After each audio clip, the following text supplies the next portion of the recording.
Hello everyone, welcome to UGC 112, World Civilizations 2. This is Lecture 23, the United States.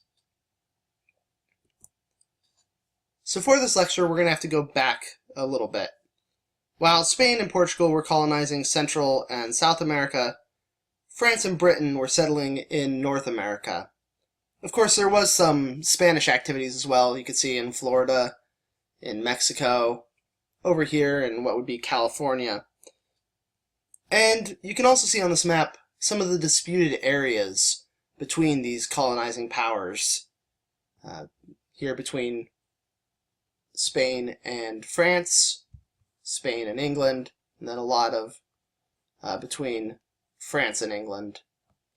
And these disputed areas, especially the site of modern-day Pittsburgh, which is right around here,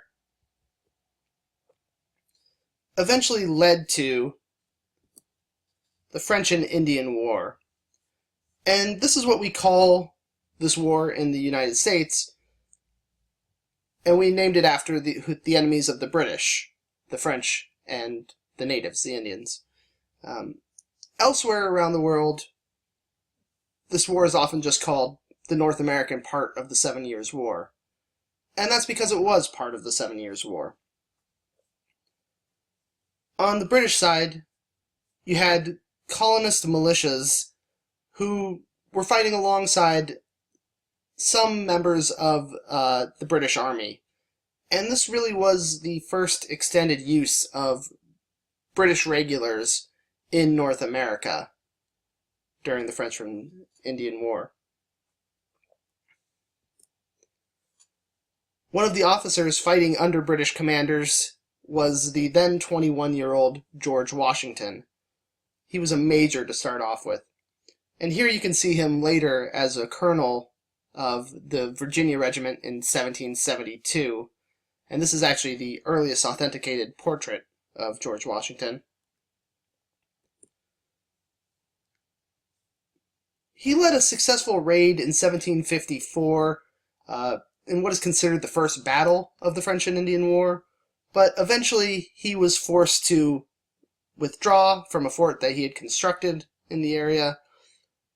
And then he also played a key role in the retreat after Braddock's failed campaign. So here you can see there's Washington's first attempts in this area, which resulted in a French victory.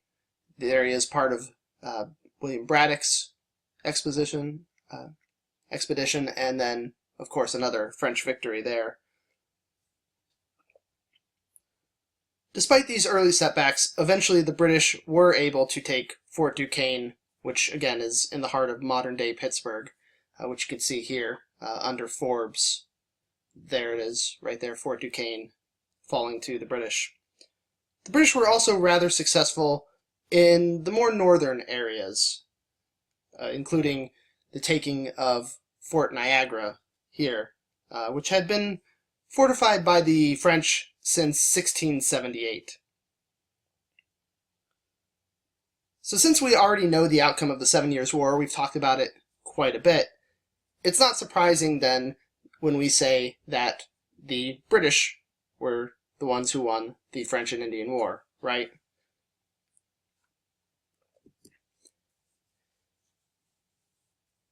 And here you can see some of the territory that was given over to the British as a result of the French and Indian War. No longer disputed. There's still a little bit here and here, but between the French and the English, this is now all belonging, all that former French land is now belonging to the British.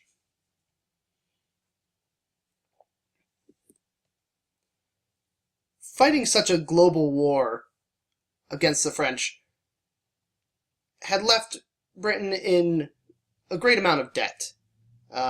Sure, they'd gained a lot, a lot in North America, in India, as we've all talked about.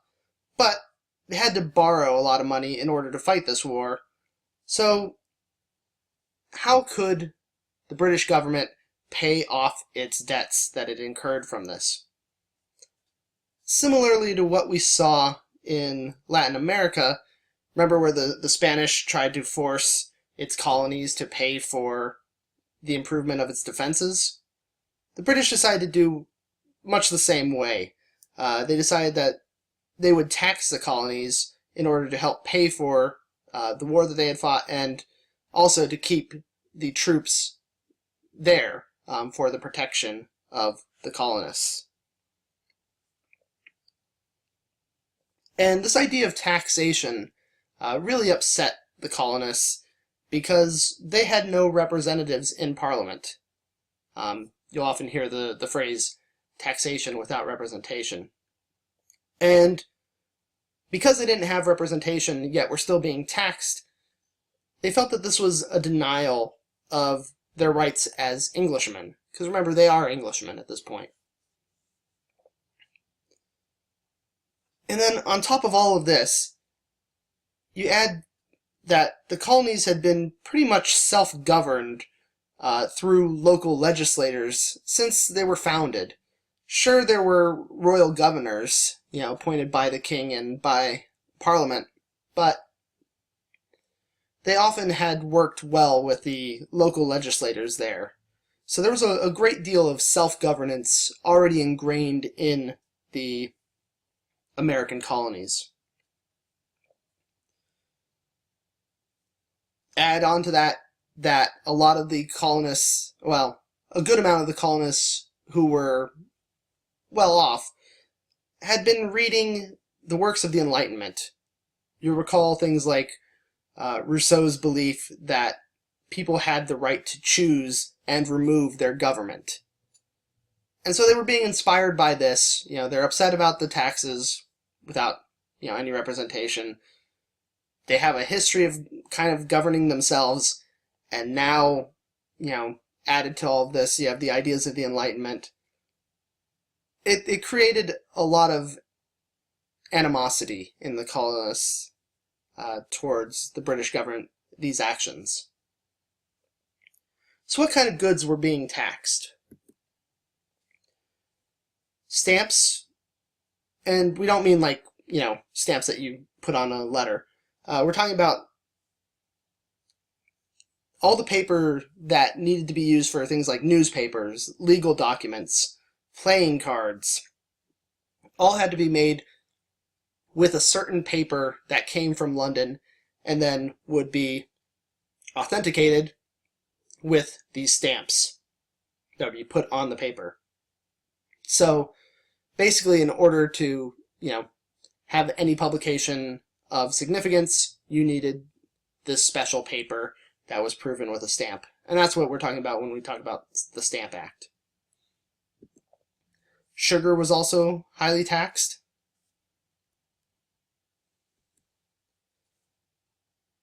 And in 1767, the son of Charles Turnip Townsend, who we talked about during the agricultural and early industrial revolution, his son, also named Charles, made it so that colonies could only buy their paint, lead, glass, and tea from British merchants, and then these would be taxed as well. So not only are they not allowed to buy these goods from anyone else but the British, they also have to then pay taxes on them. And this last one, tea, is really a bit of a sticky point for the colonists because they were pretty addicted to it. A lot of people love tea even today, and so you can imagine they're getting these high taxes on tea that they want to drink, and it led to more and more anger. Because of the anger that the colonists were feeling, the British began to keep troops in the colonies that had formerly been there for protection against, anybody who may have been coming. Now these soldiers were kind of used as a police force. In March of 1770, a mob in Boston formed around 8 of these soldiers acting as police, and the mob began to taunt the troops, even threw some snowballs at them. And these British troops decided that the best response to this was to fire upon the crowd. 3 people died immediately, and 2 more died later from their injuries. Here we can see an engraving made by Paul Revere. Well, he copied this engraving. Now, these soldiers were defended by John Adams. John Adams, who would be the 2nd president of the United States. He defended them. He got 6 of them acquitted, and the two who were charged with something, it wasn't murder anymore. Instead, he got it reduced to manslaughter. So a pretty good job by John Adams in defending his clients. But first off, firing upon the people angered colonists throughout all of the 13 colonies, and then the fact that 6 of them were acquitted and 2 were just charged with lesser charges really made people upset. In May 1773, there was another tax passed on tea. So they're already taxing tea, and then there's another one that's passed in 1773. And then again, there was, not surprisingly, more trouble in Boston. In December of 1773, locals took on the guise of Mohawk warriors and then began to throw 342 chests of tea overboard at night. Whether they just threw some tea in the harbor and then took the rest home because it's a very expensive good, that's not known. But the story is that they threw 342 chests of tea overboard. In response to this, the British government decided to abolish the local government that was ruling in Massachusetts, and they took full control of the colony. This included closing the port of Boston, and they also made it so that British officials could be tried anywhere in the entire empire, not just in the colonies where they supposedly committed the crime. They thought that the British officers would not be able to get a fair trial in Massachusetts or Virginia, so they could be tried in India or the Caribbean or anywhere within the British Empire. The governors in the colonies were also given greater freedoms for housing troops, and this was for all of the 13 colonies, not just Massachusetts. It became easier for these governors to set up these British troops who were acting as police. Whether they actually, forced themselves into people's private houses, that's a little bit up to debate. But more and more of these troops were being stationed throughout the colonies. And this led to more and more tensions that continued to grow from, these acts that the British Parliament just took, as well as, other acts that they would pass, until we get to the point where the colonies just openly revolted against Britain. And this is the American Revolution from 1775 to 1783. The first battles were at Lexington and Concord, relatively successful for the colonists, but overall, the early part of the war was a bit overwhelming for the colonists. They were able to hold their ground, but they weren't quite prepared to fight, what was the major economic power in the world at this point. Still, the fact that they held their ground, it emboldened them to issue the Declaration of Independence, which was written and approved in 1776. And the battles of Saratoga were a major turning point in the American Revolution. There, the Americans defeated the British troops in the second battle, which was held in October 1777, and then as a result of this victory, in early 1778, France openly allied themselves with the Americans. And we talked about that support earlier when we talked about the French Revolution.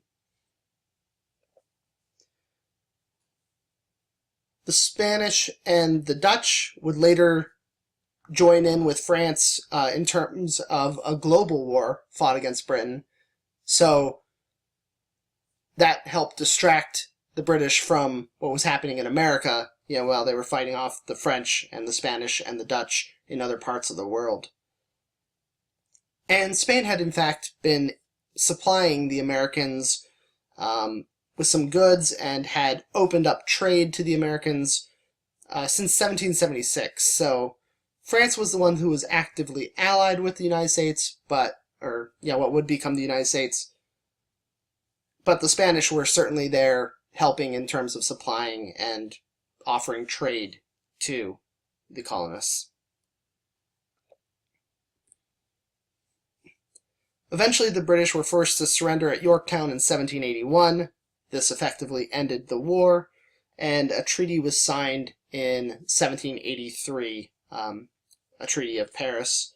There's many Treaty of Parises. This one in 1783 brought an end to the American Revolution.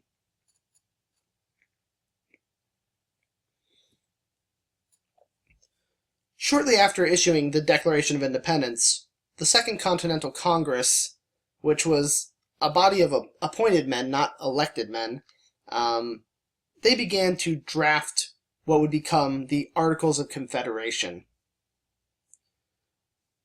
These articles were approved by the Continental Congress in 1777, and they came into law in 1781 after they were ratified by all 13 of the states.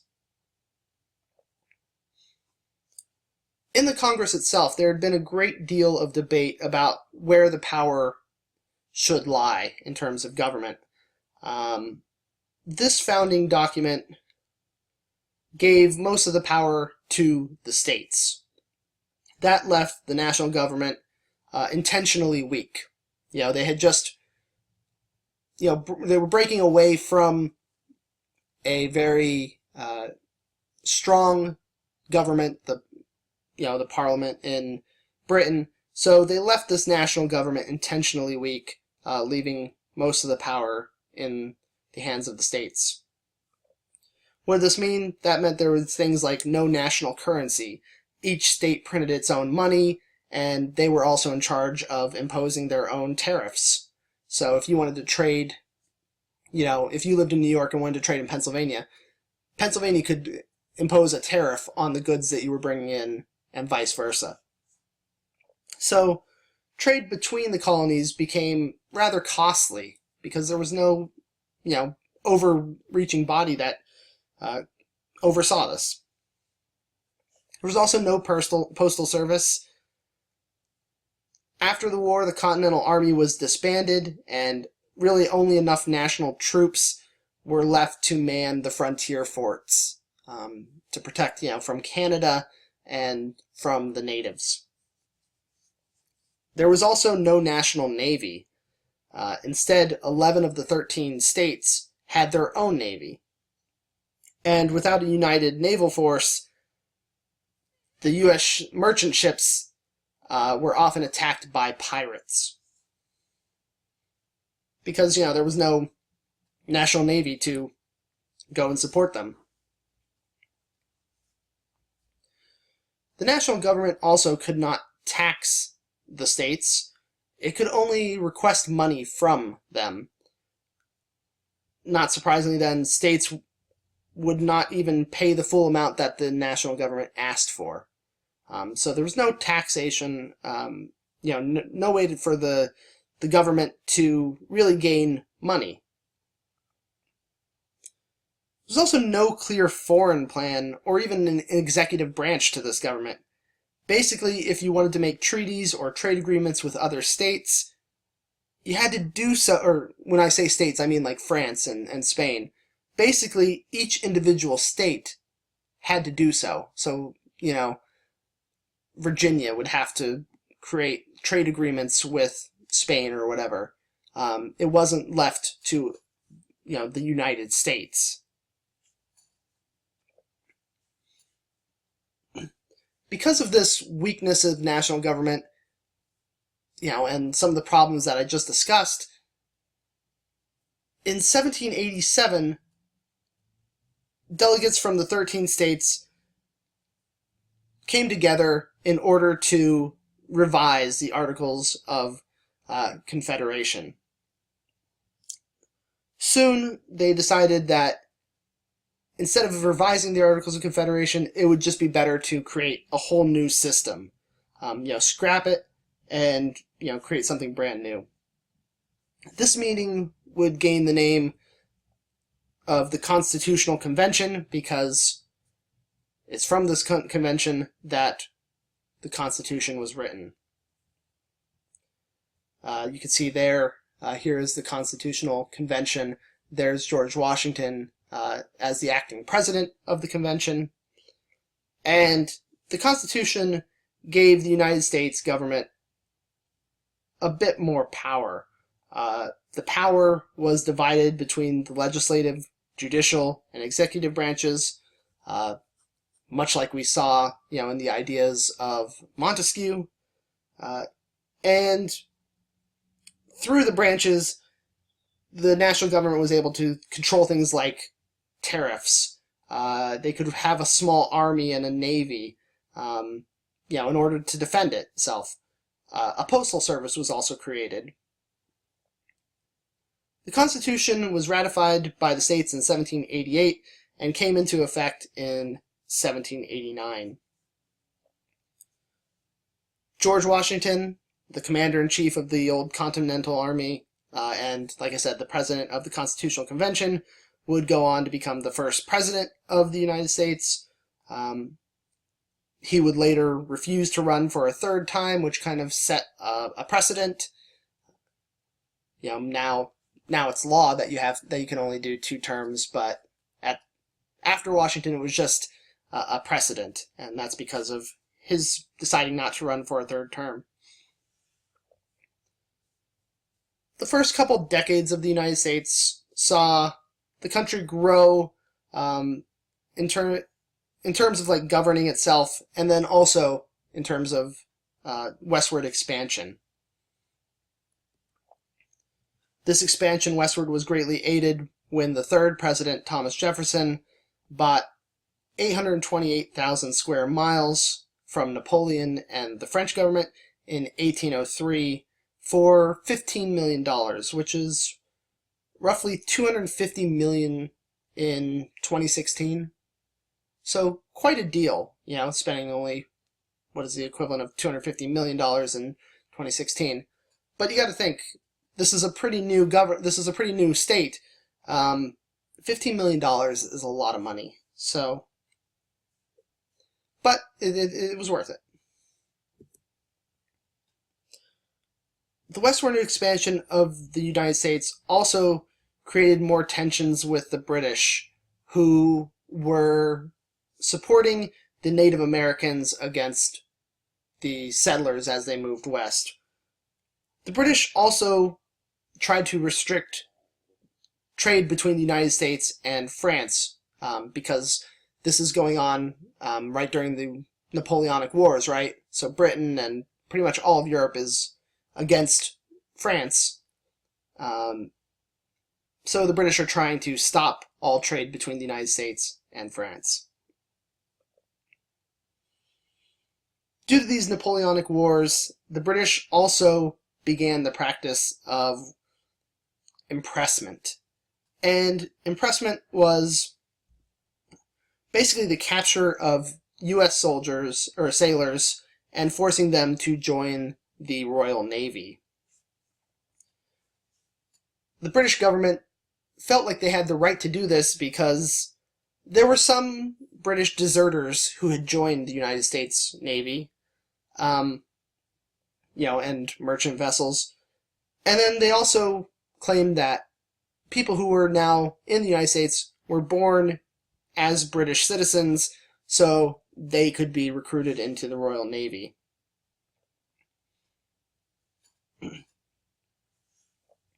These tensions led to the War of 1812, a war that would see the British take and burn Washington, D.C. Up at the top here, you can see damage done to the Capitol building. The White House was also burnt. And even Buffalo was burned down during this war. In fact, the region of Western New York and Southern Ontario were key battlegrounds in the War of 1812. Victories for both sides were throughout this region, and this was one of the major points where the United States would try to take Canada. They failed to take Canada, and thus now Canada was still part of the British Empire and is its own country. And in fact, after the War of 1812, all the land that had been occupied by the opposing sides during the war was returned, as were the prisoners of war, and trade relations resumed as they had. So basically, it was just a giant reset button after the War of 1812. Now, there was one issue in the young United States that the Constitution had purposely avoided addressing, and that the British had tried to exploit in the War of 1812, and that was slavery. At least 1/3 of the delegates to the Constitutional Convention owned slaves. And the agricultural economy of the South had really grown dependent on slavery. There were many different plantations in the South where you would have the very rich, wealthy white owners, they're reaping all the benefits of the black slaves who worked for them. As the Industrial Revolution came to the northern part of the United States, the factories that grew in the north became more and more dependent on southern cotton. That's what these slaves here are picking. You can see a basket of cotton there, bales of cotton there.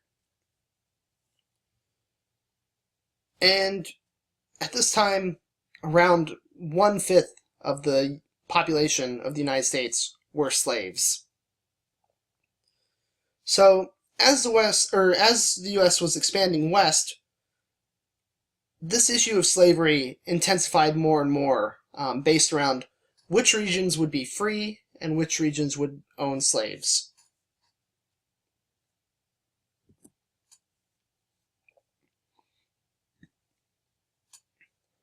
Now, going a little bit deeper into Western expansion.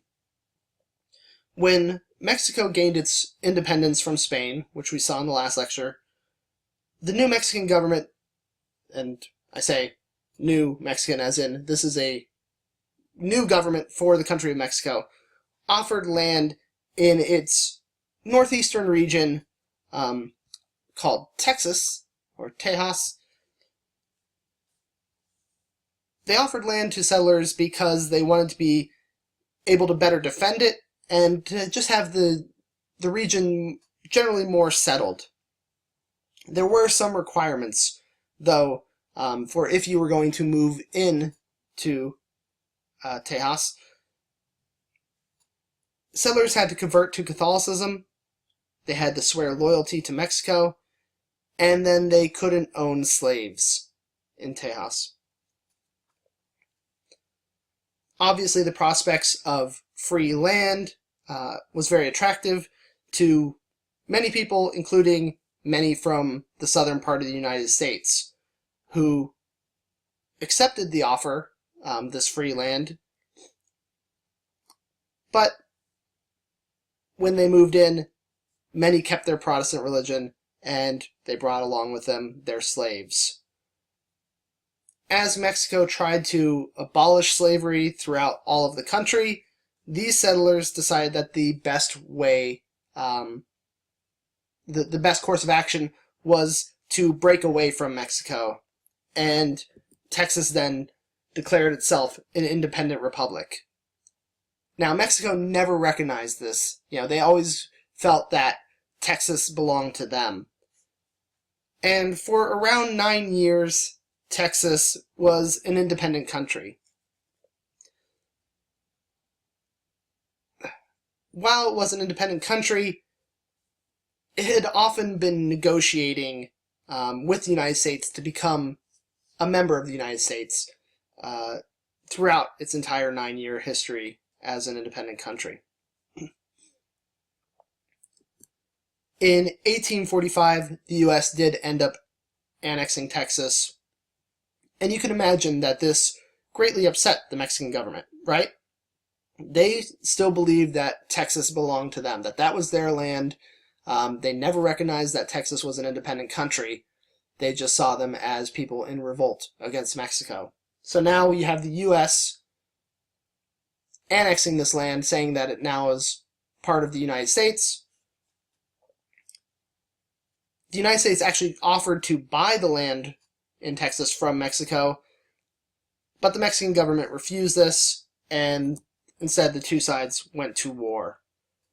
In this war, generally things went poorly for Mexico. The U.S. occupied many of its largest cities, including its capital, Mexico City here.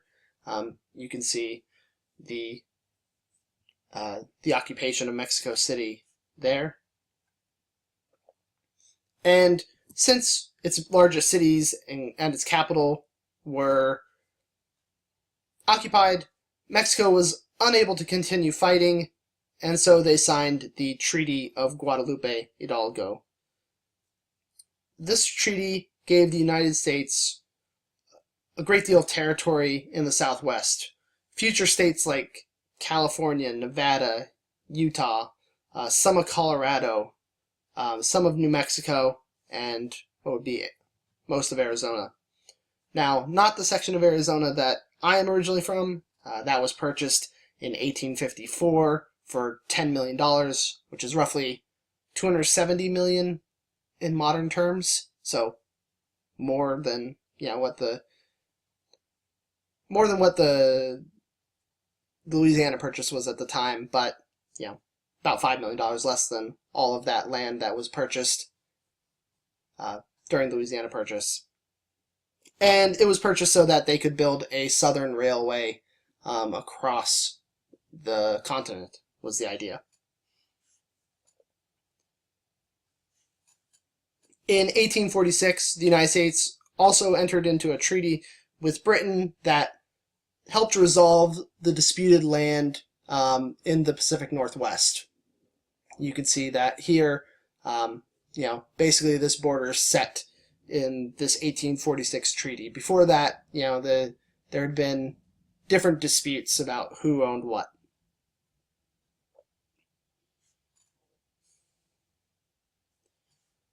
So all of this territory is now being gained by the United States, and as I mentioned just a little bit ago, this new territory brought new debates and greater tension regarding whether these territories would be free states or states or territories, or slave states and territories.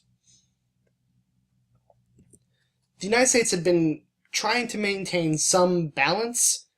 You can see in 1846 that there were 15 slave states, 14 free states, and if you look at here, you can see just how they tried to keep them even throughout this. So 15 and 14, but by 1858, there were 17 free states and 15 slave states.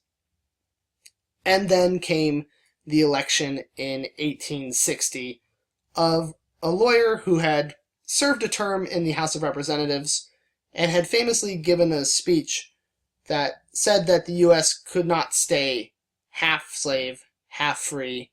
This is the House Divided speech. This man, of course, was Abraham Lincoln. By December of 1860, South Carolina seceded from the Union, and some will tell you that this war was fought for states' rights. But frankly, that just isn't true. the idea of states' rights was really just a tactic of helping to win over poor Southerners to the side of the wealthier Southerners, the ones who owned a lot of slaves. The main right that the Southern states were concerned about, in terms of states' rights, was the right to hold slaves. In fact, in its Declaration of Secession, South Carolina stated that the primary reason for seceding from the Union was increased hostility towards the institution of slavery from the northern and free states.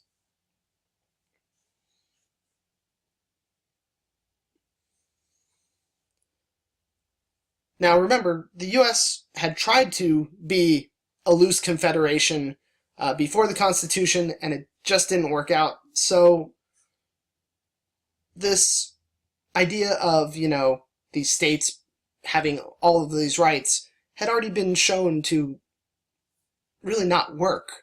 That's why the Constitution was made, because when the states were left to their own devices, there was just kind of chaos and no real order. Still, other states quickly followed South Carolina's example and seceded, and then formed the Confederate States of America.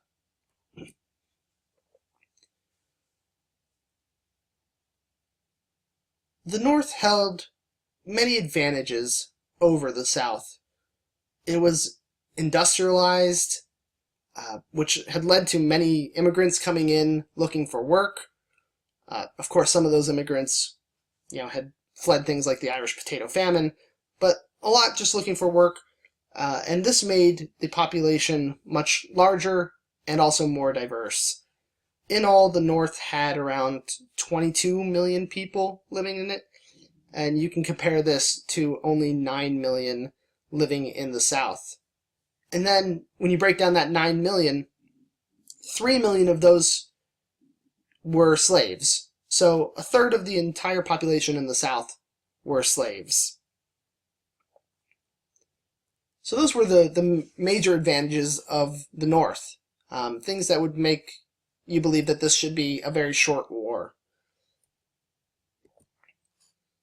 But the South did have some advantages as well. The main one being that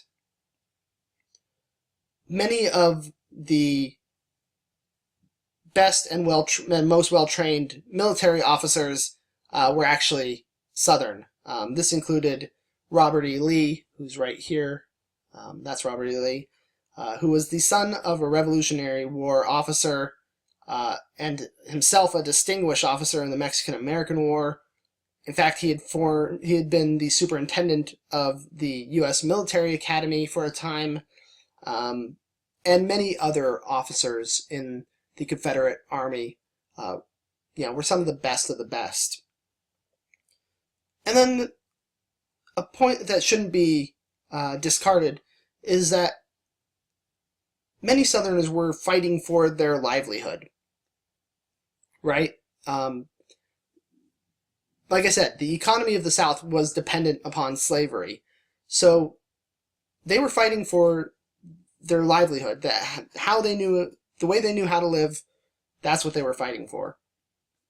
And this allowed them to continue on the fight for 4 years.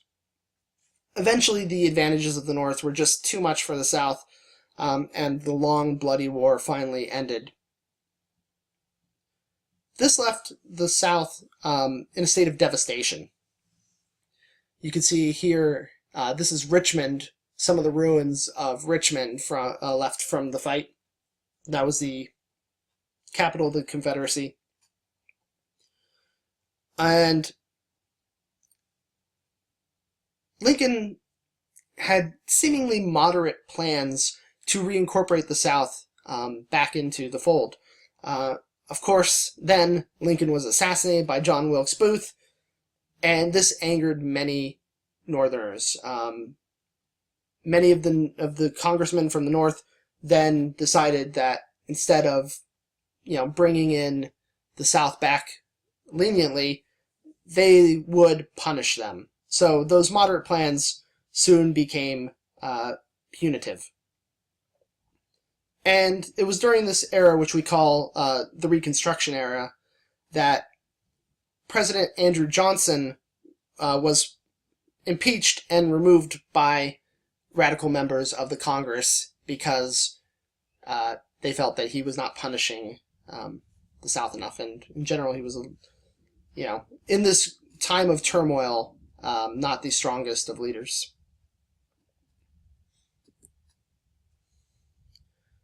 The South was eventually reintegrated to the United States, but a great deal of distrust and anger towards the government and the North in general remained. And, I mean, you can even still get a sense of that sometimes today. As you know, Texas, of course, was brought back in. It was one of the states that was brought back in. But did you know that the theme park company Six Flags is named after the 6 flags that have flown over Texas? There they are, all 6 flags that have flown over Texas, and giving the name of Six Flags. After the Civil War, the Transcontinental Railroad was completed in 1869. It was actually being built even during the war, but finally completed in 1869. You can see the meeting of the two railroads at Promontory Summit in Utah. And soon, more and more railways connected the two coasts, and then more people were able to move west. The Native Americans who were inhabiting the areas were forced by the government onto reservations. You can see this map of some of the reservations. Now, this had been happening before the late 19th century, including the Trail of Tears under Andrew Jackson. But, as more and more people were settling out west, this meant more conflicts with more groups of natives. And of course, like I said, there are some reservations here in western New York even, and in other parts of the east. You can see there in Mississippi, some in Connecticut.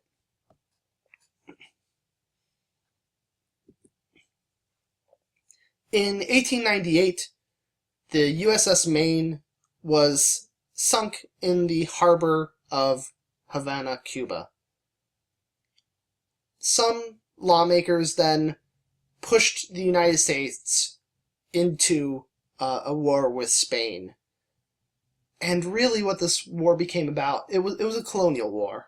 The U.S. was successful in defeating the Spanish, and because of that, they gained Cuba, Puerto Rico, Guam, and the Philippines.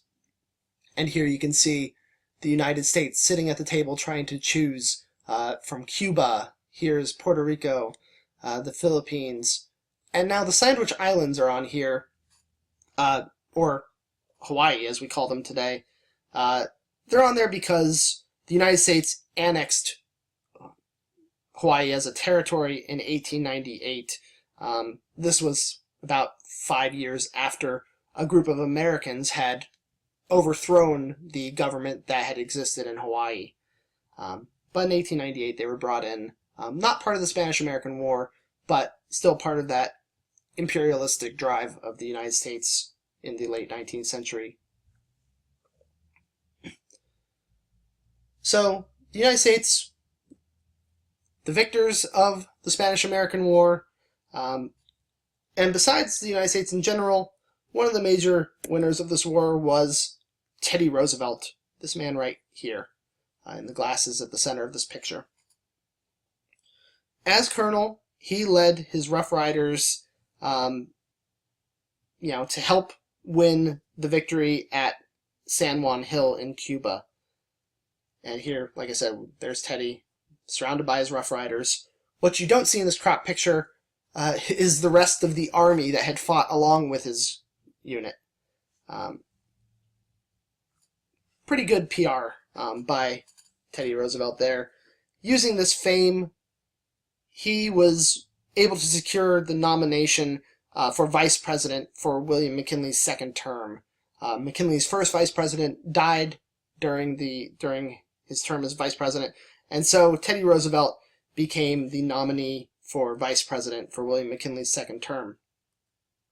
6 months into that second term, McKinley was shot while attending the Pan American Exposition here in Buffalo. And you can see right here, that little X is where McKinley was shot, in the Temple of Music, this temporary building that was made for the Pan American Exposition. Today, the spot is commemorated with a stone. It's right in the middle of a street. There's like a little island where it is, just near Delaware Park.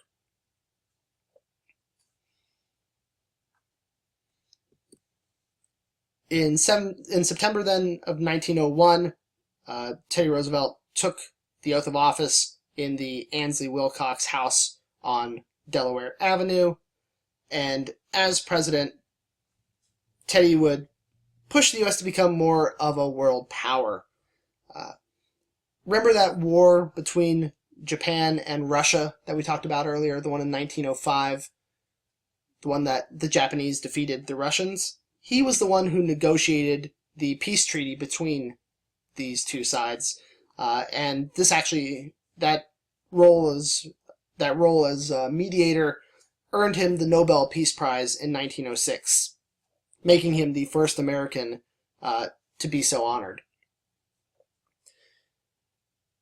He was also the first president of the U.S. To settle a labor dispute. There was a big coal strike, and he sat down both sides, and he sought a fair deal for both sides, not just the wealthy owners, but the striking workers as well. What he called a square deal, and that kind of became one of the phrases of Teddy Roosevelt, was this square deal for everyone. He would break up monopolies. I think he broke up something like 44 large companies, to help create competition. He also set up regulations for railroad rates, foods, drugs. So not afraid to regulate things. Not afraid of government regulation at all. He also championed conservation, election reforms, trying to get, the large money out of elections, as well as greater protections for workers. He pushed for federal workers to only have 8-hour working days, more negotiating rights and so on. So greater protection for workers too. He decided against running for a third term in 1908. Again, that precedent set by George Washington, of having 2 terms, even though his first term was really McKinley's because he started it 6 months in. That really was his first term. Finished his second term, and then in 1908 decided that he wouldn't go against Washington's precedent. But based on how the man that he kind of said would make a good president, Taft was not doing such a great job, and so Teddy Roosevelt in 1912 decided to run again. The Republican Party wouldn't make him their nominee, so he formed his own progressive party, sometimes called the Bull Moose Party, and it gets its name because while campaigning, Teddy Roosevelt survived an assassination attempt. Someone shot him in the chest. It went through his glasses case and part of his speech, and then lodged into his chest. Despite being shot, he continued to give a 90-minute speech as, the blood started to seep through his shirt. And he famously said, it takes more to bring down a bull moose, and thus the Progressive Party got the name of the Bull Moose Party. This party would not survive, really, Teddy Roosevelt, because despite his best efforts, despite giving a speech after being shot, Teddy Roosevelt lost the election of 1912 to Woodrow Wilson. And that kind of sets us up to, it brings us into the 20th century, Teddy Roosevelt does. And that's a good stopping point for our look at the United States. So with that said, this is Greg, signing off.